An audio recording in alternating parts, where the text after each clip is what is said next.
welcome back to my channel. It's Megan. Today we're going to climb the Eiffel Tower. I'm so excited, and we are with our guide who's telling us the story of the man who built the Eiffel Tower. Offering their design for the tower. He obviously won through his name, the prestige of his company, and people just loving his design. It then started construction. It only took, if you think about how many pieces and the size of it, and in those days the technology. He's our guide, and he's just telling us the story of the man who built it, because we are waiting in a huge line to get up the stairs. And it's going to be a huge climb, guys. We are going to climb 700 stairs. That's going to be a lot. I don't know if I can make it. It was the American centenary of the American Revolution, and France wanted to offer America a gift. So they called again for designers to bring forward their ideas. And Baudelaire was a French designer who had already designed the Statue of Liberty, and he put that forward and said this should be the one that goes forward. And so it was already designed. It wasn't designed specifically for America, but they thought it was beautiful, and they went along and they decided to go forward. But so he designed it. He was in charge of the construction, but he got Gustave to come forward and build the structure that would hold the Statue of Liberty together. So even if the reason that the statue still stands is because of Gustave. So he was also in the charge for the Statue of Liberty. Yeah, but just the inside. So he built something that looked a little bit like the Eiffel Tower with all these sticks and rods, and it makes the Statue of Liberty stand. So it's the strength of the Statue of Liberty, actually. Yeah. Oh. So we'll see. We have a mini Statue of Liberty here in Paris, and you'll be able to see it when we get to the second floor. And I'll point that out to you. And that was a gift from America back to France when we erected this. So the same year that we had the World Exposition, they gave us a miniature size of the Statue of Liberty. She's only a tenth of the size. Oh, hello. She's only a tenth of the size, and so we call her the little sister.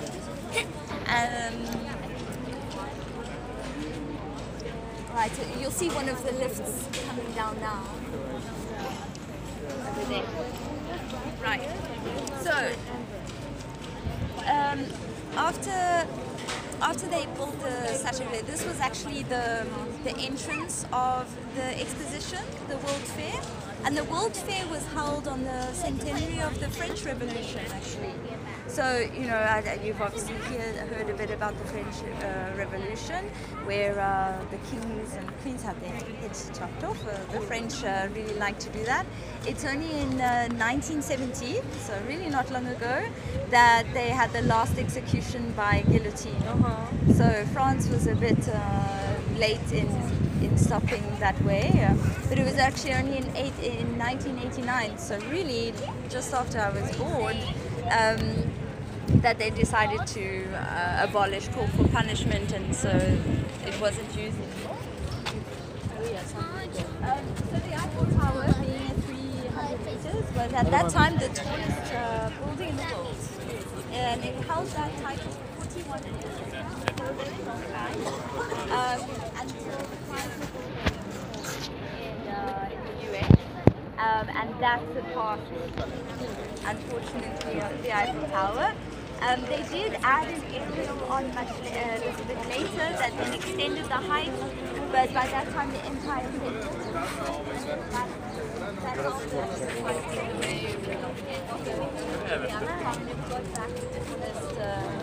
building in the world title, but it did hold it for 41 years, which is quite impressive. And these days, I mean, we look at the Eiffel Tower and think, oh gosh, it's a thing of beauty, you know. We've got some of the twirly designs up there by a man called Sylvestre, who push down each year, the designer, but just in the prettiness of it. And we look and we think, oh, this is a beautiful building. But actually, at the time when it was built, there was 300 writers and artists who petitioned for it to come down. Okay. They thought it was ugly. They thought that it ruined the skyline of Paris. And the only way that they could be, calmed down was to be told that it was for temporary. It was going to be for 20 years. Okay. After 20 years, they were going to take it down. There was no problem. They didn't need to worry. And a lot of these artists, when interviewed, they said the reason they come to the Eiffel Tower, they used to come here, go up it or sit underneath it to have their lunch, and they were asked why, if you hate it so much, why are you here every day? And they said it's because it's the only place in Paris that I can't see it. So they would come here so that they could see the view of Paris, but without actually seeing the Eiffel Tower, which is something we'll do today. You'll be able to see the whole view of Paris, Eiffel but without Tower seeing the from Eiffel Tower. every point. Because it's so huge. What? It's so huge, so we can see it from anywhere in Paris. Yeah, from the sky you can actually see it at night when it's sparkling. You can see it from 20 miles away. I don't know what that is in kilometers. Do you work in kilometers in Bangladesh? Yeah, we use Kilometers. I have no idea what 20 miles it's are. around 34 to 37 kilometers. 37 kilometers. Oh my That's a goodness. really long way away. There you go. Luckily, it was saved, obviously, otherwise it wouldn't be here, you wouldn't be here. It was saved by Gustav's love of science and aerodynamics, and they built that aerial, which I spoke about earlier, which and I guess it was saved by the First World War because they needed, the telecommunications was coming through, so they had, they used it for radio, they used it for communications between countries, for pilots, for all sorts of things, and so it became useful. It wasn't just a tower for a tower. Exactly, and he did this so that it could be saved because it had that 20-year limit, and obviously it's his baby, he doesn't want it to be taken down. So after they did that, it was also used for meteorology, so they took temperatures, they took weather information, they used it for all sorts of things, and in World War I it was actually used to catch a Dutch dancer, an exotic dancer, but she was in other countries.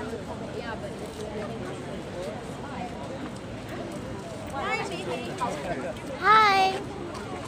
So it had lots of different purposes, and that's how I call her saved it. Bappy? A lot of I don't know. people I also just gave her this name. It came to me when I was a kid. spent a lot of time Well, why you call her Bappy? experiments and I don't know. It just came to me. people who visited him here. If I didn't give you my name, what do you Thomas call me? Edison came to Thomas Edison. I don't know. He actually brought him. What's in your mind? I would give you another crazy name. What's So that? I don't know. I would think of it naturally. Not like this. You want suggestion from your fans? Telegram. What? You want any suggestion from your fans? Yeah, you guys can give me suggestions. Like, what should I call her if I couldn't call her Bappy? So, yeah. Yes. You can. That is nice name. Yeah, I gave her it. But still, you guys can suggest what name I should give her in the comment section down below. But he had a bit of a disgrace. He was asked to design nothing else, and there was a bit of misuse of funds, there was bribery, all undercover, and he was actually sentenced to 2 years in prison. Luckily, the 2 years went well, but when all of that was finished, his name was lost. So he decided to take an early retirement out of engineering, but it didn't stop him from engineering and science.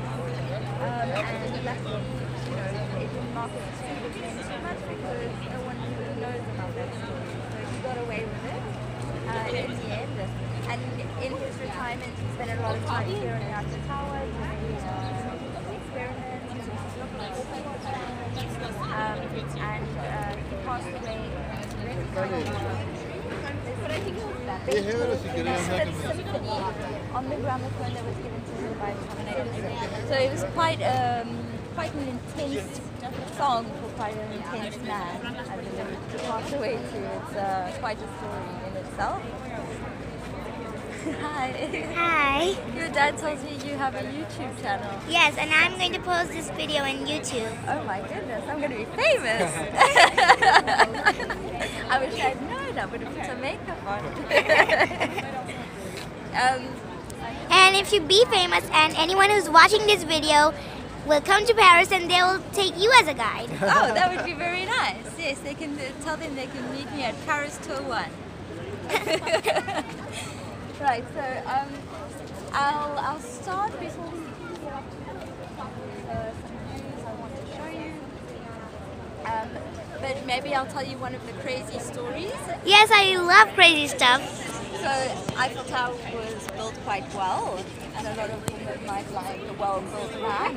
But this woman, an American woman, in 2017, felt that the Eiffel Tower was built so well that she fell in love with it and she got married to the tower. What? Oh, really?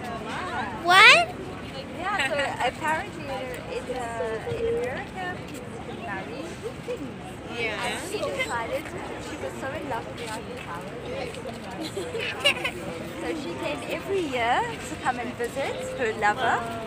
Until eventually, I mean, documentaries are made about her. You can check online on YouTube. There's documentaries about her that explain her life and her infatuation with the Eiffel Tower. Yeah. It's only 2007. After that, the family were a bit tired of the focus that was on them. Does she have any babies? Yeah, you know those guys selling the little Eiffel Towers outside. That's Oh my goodness. This is really crazy. family pushed for her to get it in. They were getting too much attention from press and from they didn't like the fact that they had so much attention. So they asked for her to divorce the Eiffel Tower. So she did. She divorced the Eiffel When Tower. she divorced? Yeah, they got divorced. They got a divorce certificate? Yeah. When they got What? married? 2017 or 7? 2007. Okay, Yeah. it's been like 11 years. Yeah, it's been a while, but now it's said that she has a bit of a relationship with the Berlin Wall. Who is it? The Berlin Wall. You know the wall that separated Germany that they knocked down in the 80s. It was a monument of separation in Germany. It wasn't a very positive thing.